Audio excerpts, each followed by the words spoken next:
Hi friends, welcome to Cyber Pathshala. Today's topic is keywords in Java.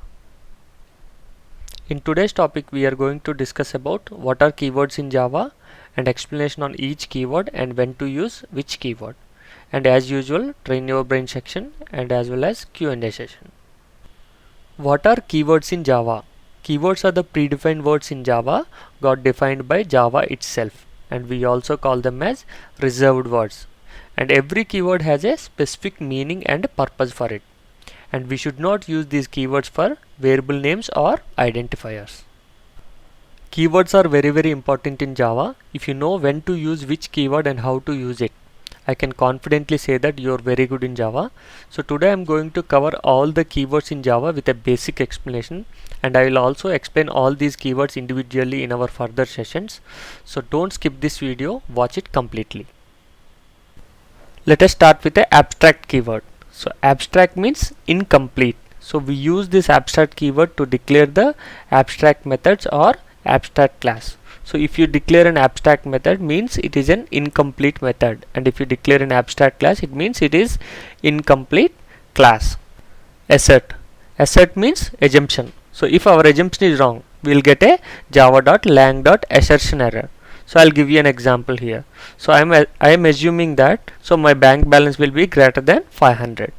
So if my assumption is wrong, so I'll be getting a java.lang.assertion error.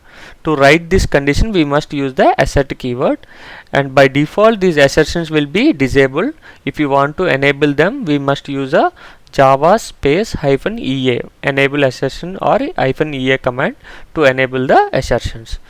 Boolean. So boolean is a data type in which we will be having either a true or false values, and the boolean size is 1 bit. Break. So we use break keyword to exit from the current flow of the execution. So we usually use this break keyword inside the loops to exit from the loop. Byte. Byte is a data type to declare a smaller integers, and the byte size is 1 byte, which is nothing but a 8 bits, and the range is from -128 to +127. Case. Normally we use this case keyword inside a switch statement, and this case keyword is used to mark the block of statements, and also it is used to separate the block of statements inside a switch statement. Next is catch. So this catch keyword is used to handle the exceptions by declaring the catch block, and this catch block follows a try block. Char. So we already learned that char is a data type and its size is 2 bytes, and we usually use this char keyword to declare a single character variable or character arrays or char return types. Class. If you want to define any class inside a Java program, we must use this keyword class. Const. So we usually use this const keyword to define the fixed constants which cannot be changed. Continue.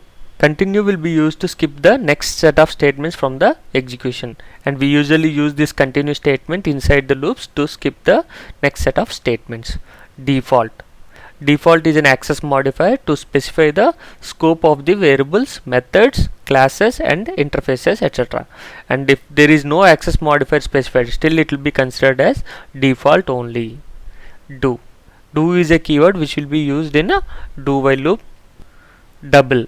Double is a primitive data type which will be used to declare a very big decimal values, and its size is 8 bytes. Else. Else is a keyword used in a if else statement, and it will be executed if the expression is false in the if condition. Enum. So enum is a special class which will be used to declare a group of fixed constants.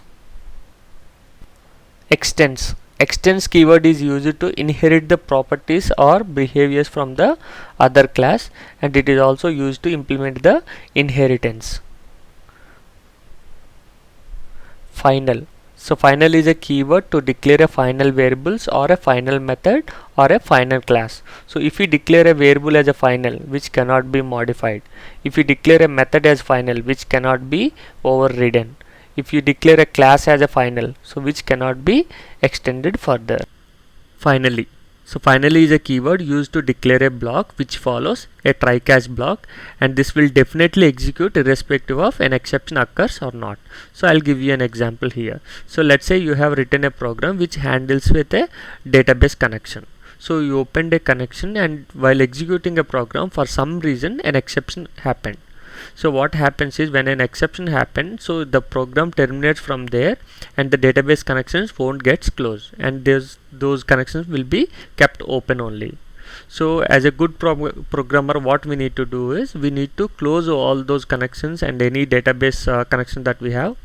So for that, what we need to do is we need to write all these database connection closure statements inside a finally block, so that all the statements which are written in a finally block will be definitely executed irrespective whether an exception occurred or not. Float is a primitive data type and its size is 4 bytes, and we usually use of this float keyword to declare a decimal variables or a decimal return types. For is a keyword to declare a block of statements, so and we also call it as for loop, which will be executed continuously till the condition is true. Goto is a keyword used to transfer the execution flow, which means the control will be transferred from the current instructions to the label that what we specified under. If is a keyword used to verify the condition, and the statements which are written inside an if block will get executed if the condition is true. Implements. So implements is a keyword used to provide an implementation for an interface. So now let's see what is an implementation here. So let's say you have an interface in which you declared some of the methods, so without any implementation. So the class which is implementing this interface will provide implementation for all the methods which are declared inside an interface. Import. Let's say you're writing a program, so now you got a requirement in your program for multiplying two numbers, but you came to know that there is an already available program is there which can perform multiplication for two numbers. Now you wanted to directly use that. So how can we do that? So first we need to import the class which is having that multiplication method. So directly you need to import that class inside your program, and then you can call the method. So to import the other class inside your program, you must use this import keyword, and also we can use this import keyword for importing the packages also. Instance of is a keyword used to verify whether an instance is particular class type or not. So if it is of same type, it will return true. If it is not, it will return false. Int is a data type and its size is 4 bytes, used to declare integer variables and int return types. Interface. Before we move on to the interface keyword, let us discuss on abstract keyword. So while discussing on abstract keyword, we discussed that abstract means incomplete. If we declared any class as an abstract class, which means an incomplete class, means we'll be having some method implementations inside the abstract class, and also we'll be having some abstract method which doesn't have any implementation at all, which means, so in an abstract class we'll be having both the abstract methods which doesn't have any implementation at all, and also we'll be having some method implementation. So whereas in interface we won't be having any implementations, it is completely incomplete class. So which means in an interface we'll be having no method implementations at all. Long is a primitive data type and its size is 8 bytes. So we usually use a long data type to declare bigger integers and return types. Native is a keyword used to define the native methods inside a Java program which are implemented in a native languages like C and C++. New is a keyword used to create the instance or object for a class. Null. So null is a keyword used to indicate that this reference does not refer to anything or it is not pointing to anything. Package. Let's say you are developing a project for a college, so in which you might have different modules like students, staff, library, finance, so on, right? So let's say you might have written thousands of classes for this project, right? And if you club all these classes together, so there will be a lot of confusion, right? So Java provided a structure called package in which all the classes related to student section can be placed under one package. All the classes related to the staff section can be placed under another package. So likewise you can place all the related classes or all the similar classes under one package for a better organizing of classes. So we call that as package. So inside a package we can have any number of classes. Private is an access modifier to specify the scope of the variables, methods, classes and interfaces, etc. So here the scope means whether a variable or a method or a class or an interface is accessible outside of the class or not, outside of the method or not, whether it is accessible in the same package or not. So this will define the scope of the variables or methods or classes or interfaces. Protected. So this is also an access modifier to specify the scope of the variables, methods, classes and interfaces. So we already discussed what is scope mean. Public. So public is also an access modifier to specify the scope of the variables, methods, classes and interfaces, etc. All these access modifiers whatever we discussed so far, like private, protected, public, have different scope for each of these keywords. So we'll discuss on them further. Return. Return is a keyword used to return the values from the current method to the caller. Short. So short is a data type and its size is 2 bytes, and we use short keyword to declare short variables and return. Static. We use this keyword to declare static variables or class variables, and also we can declare static methods, and also we can declare static blocks. Strict FP. Normally in a program the results may vary from platform to platform because of their different processors. In some operating system we might use a 32-bit processor, and in other operating system we might use 64-bit processor. So based on this processor the results may vary. In these scenarios, so if you want to have an exact equivalent floating point calculations in all the processors, then we must use this strict FP keyword. And we cannot use this strict FP keyword with the abstract method, but it can be used with the abstract classes or interface. Super. So super refers to the super class of the current class or the parent class of the current class, and it can be used to call the super class constructors as well as super class variables. Switch. Switch keyword contains a switch statement that executes based on an expression value. So, and the switch statement tests the equality of a variable against multiple values. Synchronized. So it is very widely used keyword inside a multi-threaded environment. So, and this keyword is used to provide a thread safety for your block of code or a method. And the synchronized keyword makes sure the synchronized block or a method is not executed simultaneously. Means, so each thread has to wait till the other thread finishes its execution. This keyword is used to point the current instance of the class, and it is also used to call the overloaded method inside the same class. Throw. Throw keyword is used to manually throw an exception, and this keyword is very widely used in exception handling. Throws. Let's say you are not interested in handling the exception, so you can skip the exception handling by using the throws keyword, but it will also intimate the caller to handle this exception. Transient. Transient keyword is used in serialization. Let's say if you are not interested in serializing some of the variables, you can skip them by using this transient keyword. So I'll give you an example here. Let's say you are writing a user object into a file using a serialization. So in that case you can write all the user details inside a file except the password. But if you write the password inside the file, so it will be a security problem, right? So we can skip these kind of variables like password, account number, etc. So we can skip all these variables in the serialization process using a transient keyword. Try. Try defines a block of statements which may cause an exception to occur, and these kind of statements which may throw an exception will be written under a try block. Void. So void is a keyword to specify a no return type in a method. Volatile.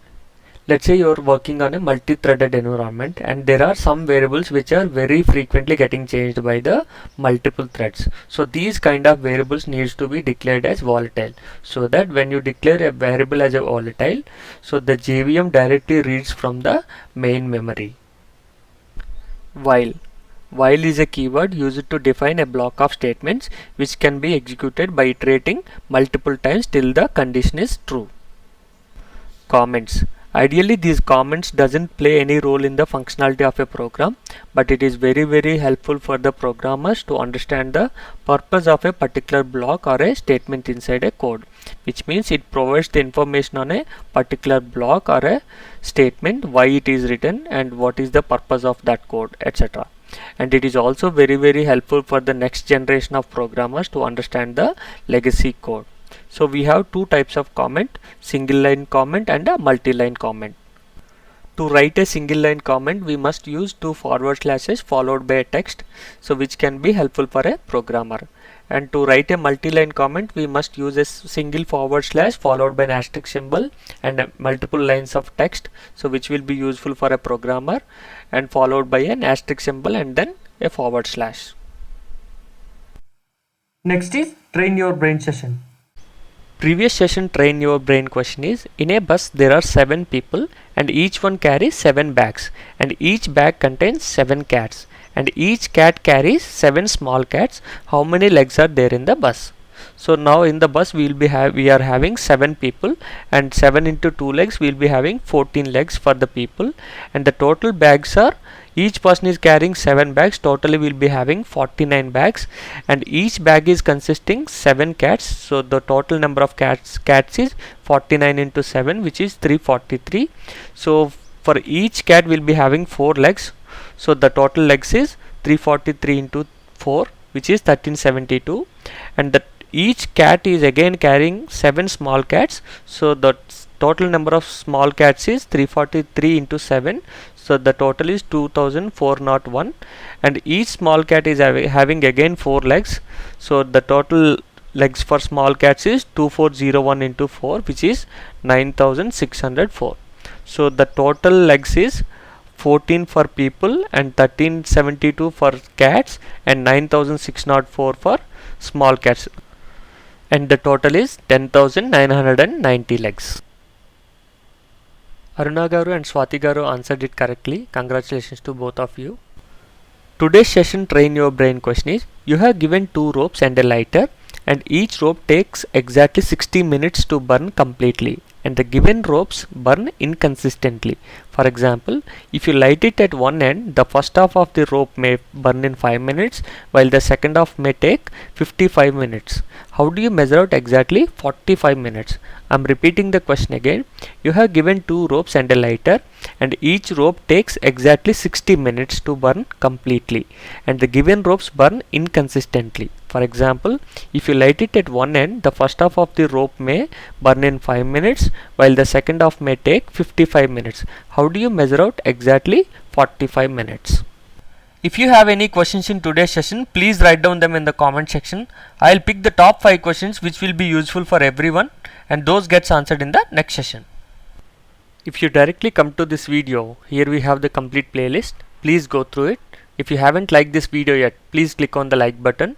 And if you feel this video is helpful, please share it with your friends and family members. If you haven't subscribed to this channel yet, please subscribe and please click on the bell icon to receive all the notifications. Thank you.